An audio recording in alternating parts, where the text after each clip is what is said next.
Hi friends, welcome to my bookbinding tutorial. So I start off with pre-folded and pre-scored signatures, and next I try to measure the spine, score it, and I'm going to go ahead and use 4 holes in this one, and I'm going to score where I'm going to thread.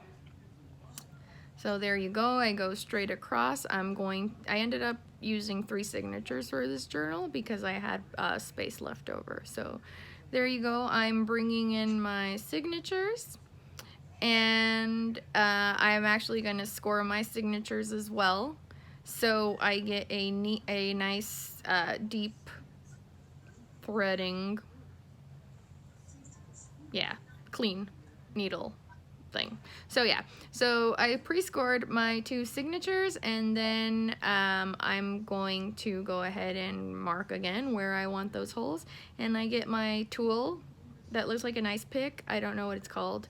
I call it the hole piercer for bookbinding tool. So okay, so there I go, and then I go back with that tool and I score the signatures again to where they had been pre-scored, and now I pre-pierce them. So I start threading. I thread from the back, and I always thread from the middle hole, and then you're going to see that I skip one. I saw a tutorial on YouTube once and they did that, so I really have no scientific explanation as to why I do it, but I found out that I like to do it like that, so that's what I've been doing. I am not a professional bookbinder. I know I'm probably fooling many of you, but this has just been like the 4th journal I hand sew, and I like doing it. So I've learned that you have to leave some slack in the back and and make sure, because the slack you have in the back is going to let you be more precise in tightening your journal, and it's actually going to come in handy when you tie the knots off. And always remember, well, I don't know if this is correct because I'm not a professional bookbinder, but I always exit through the hole I started in, because when I have the beginning and the end of the strings exit through the same hole, it's easier for me to tie the knot. Am I making sense? Versus me exiting through the 3rd hole and then having to tie like a long distance knot. That's another word I made up. So I always make it a habit to exit through that hole. That way I can tie a close proximity knot. That's another word I made up. Okay, so there you have it. Make sure that everything is nice and tight. Use the extra string you have left over in the back, slack in the back, and tie it off. And make a good, strong, sturdy knot in the back. Don't tie it in the front, in the middle of your signature, because it's just gonna look bulky. So there we go. I'm tightening everything up, and let's see. Oh, I'm making the knot. See how they all exited in? Yeah, that's good. I'm gonna cut off the excess, and there's the first signature. Oh, see, I have some space there in the middle, so we're going to get back to that. Oh, I did both signatures already. Okay. So, and I cut it too. So, okay, so this is where I decided I was going to add a 3rd signature to my journal. And I went ahead and I picked up some scrap paper that I had left over from some other journals I had been working on. And I did the exact same process, except for the holes, because I didn't want to jeopardize the sturdiness of the cardboard of the spine, I went ahead and did the holes elsewhere. And I also thought that maybe Scotch tape would fortify the spine. I don't know if this is correct or not, but it worked for me. So there I go, just trimming off excess. Oh, and then I'm showing you the back. There you go. So then I come in through the back always. Remember, slack in the back. Getting my signature situated and bring it in through the middle. Remember, through the middle. Skip one. Bring it around town. And through the inside, and your ultimate goal is going to be to end where you started. Exit through the entrance. Something like that. Okay, so Here we go. Make sure everything is nice and sturdy. The slack in the back, always use it to tighten your signature threading. Yeah. So, yep. Practice makes perfect, and it's oh yeah, and if you want to try this, you can go ahead and try this with regular thread, but I do recommend that you invest in some wax thread because the wax thread is more manageable and more sturdy. So I bought my bookbinding kit on eBay, and I really think it was less than $20. So yeah, that was a good little investment, and it comes with a whole bunch of threads, scissors, needles, pencils, and everything you need to start bookbinding.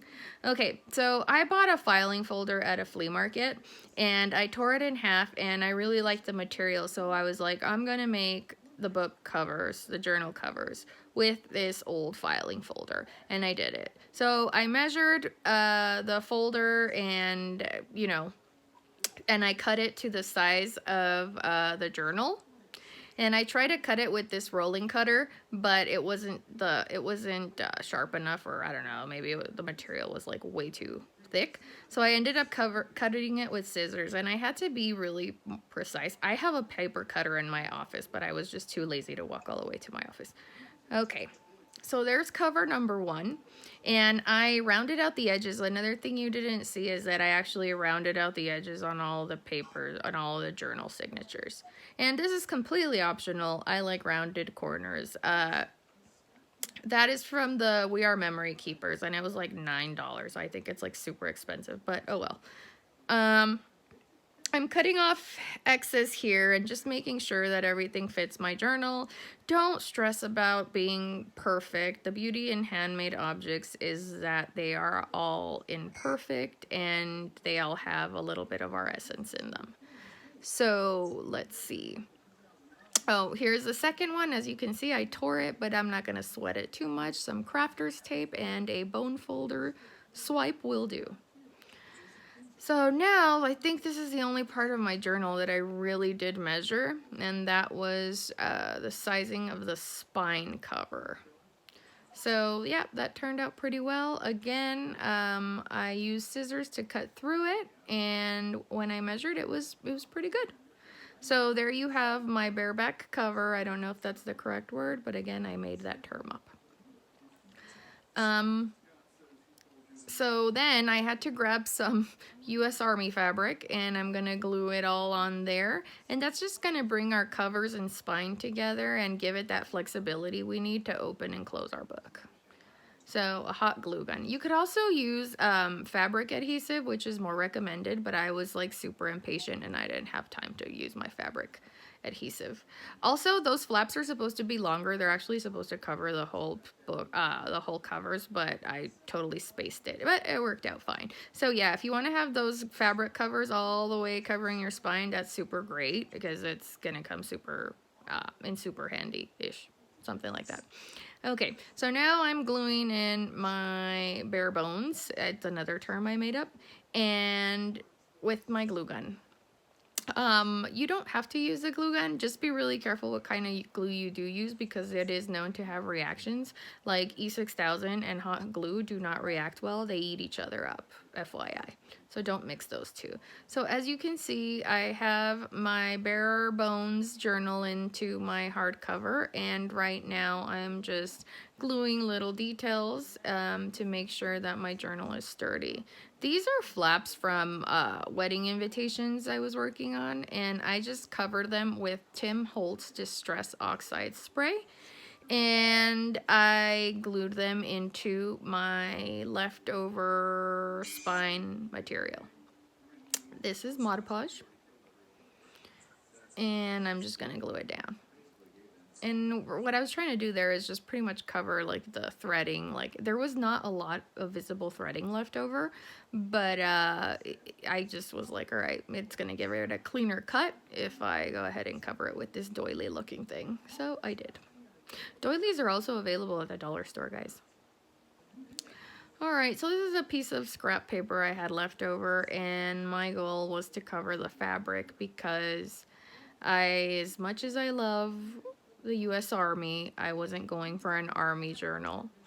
this particular one. So I decided to cover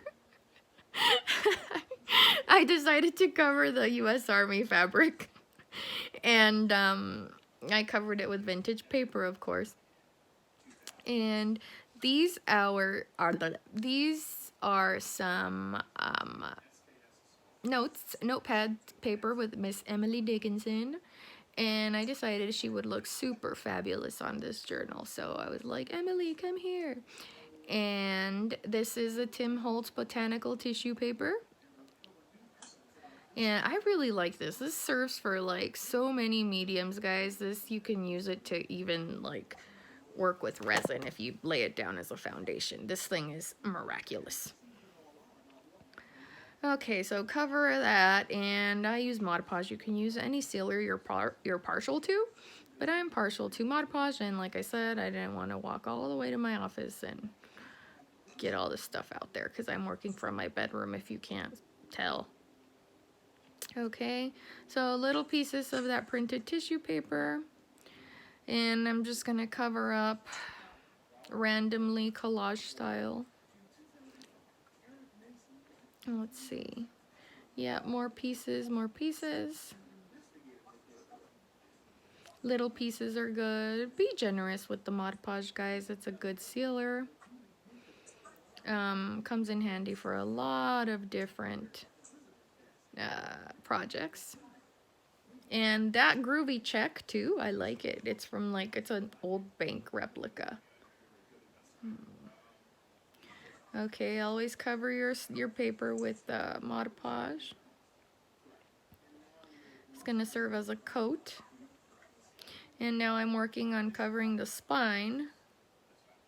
And I was really surprised at how the paper and the fabric reacted together. They reacted really well. So that's probably a technique I'll be incorporating in my future journal binding, book binding, sewing things. So I'm partial to it. It covered very easily. One thing I did do was I molded. So when the stuff was still like manageable, the paper was still manageable, I went ahead and like shaped it so it would adjust to the shape of my journal. Okay, so I'm still working on this. Oh no, I'm working on the bottom portion and just covering the brown. You could see a little bit of brown from the filing folder left over, and that's okay.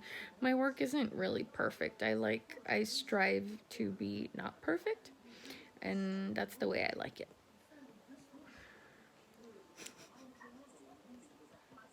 My husband keeps staring at me on FaceTime. Okay, so okay, so those are the corners. Like I said, I'm still working on all that. Oh, this is a piece of the magazine Work Basket. The Work Basket magazine. They're old magazines I found at a flea market, like everything else I buy. And this paper is so amazing because it's brittle and it's very manageable. You could do tons of stuff with it. I use my Work Basket scraps for a lot of things. So any old magazines will do, guys. Get creative. Whatever you have available to you, get creative. Old recipe books, old driver's license manuals, or arrest warrants, whatever. Oh, Tim Holtz Distress ink. That is the best. I use it for everything. It's freaking bomb. I love it. So this is like a really old pad. And then I got these at the dollar store, those little sponge brushes, but to blend. But I ended up taking the sponge off because I'm really impatient and I like full control over some stuff.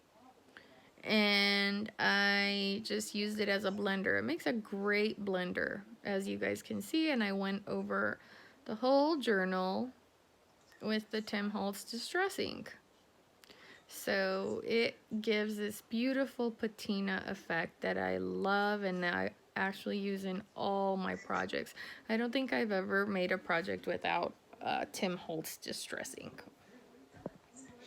Okay, so there you go. I am creating depth into this unfinished journal. And I like the blending of the turquoise and the brown. It looks so pretty, so pretty. So there's the front, and there's Homegirls on the back. I'm gonna add some distress ink on there too. There's really no technique at all. Okay, so right here, I'm just going to add some work basket papers, and I'm making sure that they go into the spine and shaping them. Remember, we're shaping. So we want to make sure that our cover, well, that our papers fit well into our spine and that they're not bulky. So a bone folder will come into good use a lot. And if you don't have a bone folder, a ruler is good too. Anything with a flat surface is good. So, like I said, be generous with the Mod Podge. And whatever your heart tells you, go ahead and do it. As long as it's legal. Okay, so I'm going to use this work basket paper page and flatten it out and use the Mod Podge, always shaping my spine, making sure it's not like clogging it or anything, or just obstructing the fold of what my journal's supposed to do. Okay, so it opens and closes well. See, that's good. Always check on that because, man, it's such a pain in the butt. Okay, these are some leftover scraps from the Emily Dickinson page. I don't like to waste paper, so I just kind of use everything. This was actually, these pockets were from a previous project I did, and I just grabbed it and I took them off of my old project, and then I just decided to incorporate them in this project, which it turned out good. So here I'm just using Scotch tape. I plan to cover the Scotch tape because I don't like how it looks. It looks kind of cheap. So I can always cover it with like doilies or anything else like that. It's not a big deal. I mean, it's a personal preference, but because this journal is going up in my eBay store, I am going to cover the Scotch tape with doilies, like that kind of. Okay. Here I'm just, I used crafter's tape to glue down the tucks and the pockets, and I also used Scotch tape on the edges. And the edges of on the Scotch tape are going to be covered with a glue gun. You guys are going to see when I edge my journal. That's another one of the terms I made up. I use hot glue to edge my journal, and it pretty much works as a fuser, and it has all the layers in the edges become one. So let's see. No, now I'm just adding embellishments to my journal. Yep, this is all leftover scraps from previous projects. And like I've sprayed them with the Tim Holtz Distress Oxide. And I'm adding more flaps and more folders and tucks into this journal because I like my folders, my journals with tons of pockets for my ephemera and goodies. Now I am using my distress ink again to add some depth to all the pages. Nobody likes a boring white page. Well, I don't. So I do that to all the pages. I think this is like a 30-page journal. I'm not sure. 3 signatures, 10 pages. Yeah, 30. Okay, so super randomly and sporadically adding the Tim Holtz Distress ink to all of the pages, and next I'm going to add the Tim Holtz Distress glaze as a sealer. This is a wax-like substance that waterproofs my projects, guys. It's freaking cool, and I got it on clearance at Hobby Lobby. So yeah, I rub it all over my journal, my front, my back, and the inside. Not on the pages though, because I don't need any on the pages. Yep, so make sure it's all there, and it's gonna just fuse all your layers together. There you go, on the inside, on the doily. On the doily. Oh, yep, there you go. And I really like the effect it gives. And another thing too is it waterproofs it. I don't know if I said that already. But yeah, it's pretty cool. I like it. I tried it. It does waterproof your projects, because after I did this, there's a I tried to add distress ink and it just kind of slid off. So not distress ink, distress spray. It slid off. So there you go. I'm dabbing my wax. And let's see. Okay, getting between the creases, everything good, good, good. And it's completely harmless. It doesn't smell. It does leave your hands a little bit greasy, that's it. But you're gonna take a paper towel or a trapito, or a little rag, what is trapito in Spanish. And you're gonna wipe down the excess. And that's it. That's pretty much it. I'll see how it shines. Oh, so shiny. Yeah, and I'm just wiping down all the areas where I used the Distress Glaze.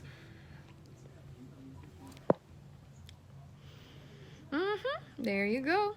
That's how it goes. Okay, so this is where I'm edging. This is where I'm edging my journal. My husband keeps staring at me. What I do is I pretty much grab my glue gun and I add a little tiny bit of glue, as you can see, and then I mold it. So I use the tip of the glue gun as a molder, as a shaper. And I go ahead and all those imperfections, like those raw edges, those rough edges, they are miraculously react to the hot tip. So it works wonders. I'm a big glue gun fanatic, but I don't like to use it that much in big journals, because if you use large quantities of it, it can ruin your journal. So be very cautious when using the glue gun. Like you can see, I'm using minimal amounts of it and just around the edges, and like I said, it all melts off because I use the tip of the glue gun to shape. And I love this technique. It's the glue gun edging technique. I made it up. That's another word. Okay. There you go. I'm still edging. Maybe we should call it gedging, like, or gledging. Gledging. We're gonna call it gledging. Or hot glue gun edging. Gledging. Yeah, so I did that all around the journal to make sure we got a nice, clean, even finish. And somehow, we fused the edges of the layers and and it looks pretty good. It looks really good. So I love red and turquoise together. I think it's one of my favorite color combinations besides brown and turquoise as well. So I'm going to go ahead and get this apple barrel paint from Walmart. It was 50 cents. And I'm just randomly dabbing it over my journal. And I'm gonna repeat the same process on the other side and on the spine. Let's see how it looks. I kind of regretted it, to be honest, because I liked how it looked without it, but oh well. So next I'm gonna grab my mint green that kind of looks like baby blue here, and my turquoise, which kind of looks like blue here. So it's actually turquoise. So then I just dabbed and no artistic technique whatsoever. I just kind of like finger painted over the journal. Yeah, looking good. Let me show you.